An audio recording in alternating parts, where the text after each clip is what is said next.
Socializing 76. I had a thought which I wanted to share. Throughout the Holy Quran and narrations of the Holy Prophet Muhammad, peace and blessings be upon him, Muslims have been advised to be merciful to others.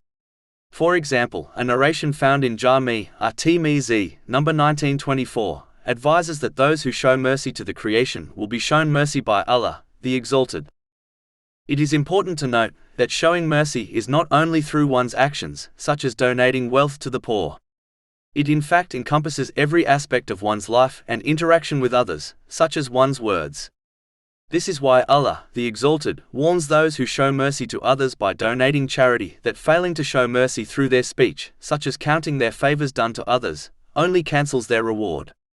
Chapter 2 Al-Baqarah, verse 264. O you who have believed, do not invalidate your charities with reminders of it or injury. True mercy is shown in everything, one's facial expression, one's glance and the tone of their speech. This was the full mercy shown by the Holy Prophet Muhammad, peace and blessings be upon him, and is therefore how Muslims must act.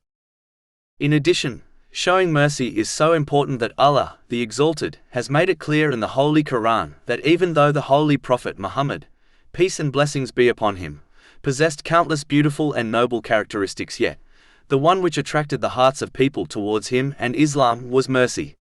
Chapter 3 Ali Imran, verse 159. So by mercy from Allah you were lenient with them. And if you had been rude in speech and harsh in heart, they would have disbanded from about you. It clearly warns that without mercy, people would have fled from the Holy Prophet Muhammad, peace and blessings be upon him.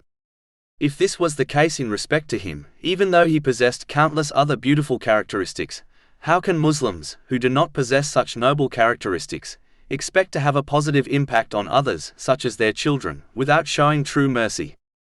Simply put, Muslims should treat others how they wish to be treated by Allah, the Exalted, and others, which is undoubtedly with true and full mercy.